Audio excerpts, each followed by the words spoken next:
भारत का शुमार दुनिया के सबसे बड़े अनाज उत्पादक देशों में है, लेकिन इतने ज्यादा उत्पादन का क्या जब गोदामों में रखा 1/3 अनाज जरूरतमंदों तक पहुंच ना पाए। एक ताजा रिपोर्ट के अनुसार भारतीय खाद्य निगम और राज्य सरकारों द्वारा आपूर्ति किए जाने वाला 2 करोड़ टन गेहूं और चावल या तो बर्बाद हो जाता है या फिर गायब हो जाता है। इसमें करीब 1.7 करोड़ टन चावल और 30 लाख टन गेहूं शामिल है। ये कुल भंडारण का करीब 28% है, यानी इतना अनाज गरीबों की थाली तक पहुंच नहीं पाता। 2 करोड़ टन का आंकड़ा कितना बड़ा है, अगर मैं आपको इसका अंदाजा लगा पाऊं तो आप इसको एक एग्जाम्पल से समझ लीजिए कि थाईलैंड दुनिया का छठा सबसे बड़ा चावल उत्पादक देश है, जहां करीब 1.9 करोड़ टन चावल पैदा होता है। इतना तो हम बर्बाद कर रहे हैं। वहीं पाकिस्तान से अगर हम इसकी तुलना करें तो वहां की कुल पैदावार से 2.5 गुना तो भारतीय गोदामों से लीक कर जाता है, यानी कि बर्बाद हो जाता है। सरकार की तमाम कोशिशों के बावजूद गोदामों से लीकेज घटी तो है, लेकिन पूरी तरह से रुक नहीं पा रही है। आइए जानते हैं कि ये रिपोर्ट क्या है और किस राज्य में सबसे ज्यादा लीकेज है। साथ ही ये भी आपको बताएंगे कि इससे सरकार और गरीबों को क्या नुकसान होगा। Hello and welcome to money 9। मैं हूं मीनू शर्मा। सबसे पहले रिपोर्ट की बात कर लेते हैं। हाउस होल्ड कंजप्शन एक्सपेंस सर्वे यानी HCES और FCI के अगस्त 2022 से जुलाई 2023 तक के मंथली ऑफ टेक के आंकड़ों का विश्लेषण करके ये रिपोर्ट तैयार की गई है।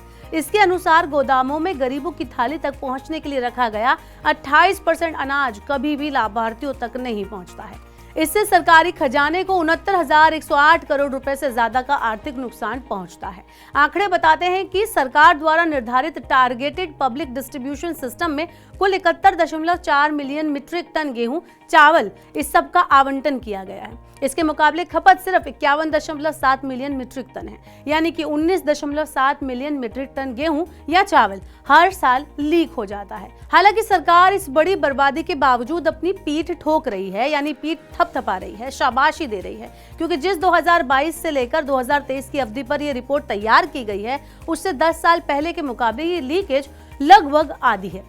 2011-12 में तैयार इस तरह की रिपोर्ट में 46% लीकेज की बात सामने आई थी।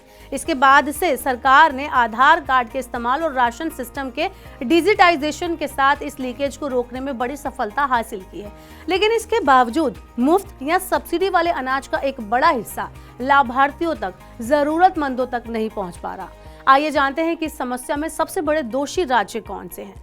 तो रिपोर्ट के मुताबिक PDS लीकेज के मामले में पूर्वोत्तर में अरुणाचल प्रदेश और नागालैंड शीर्ष राज्य हैं।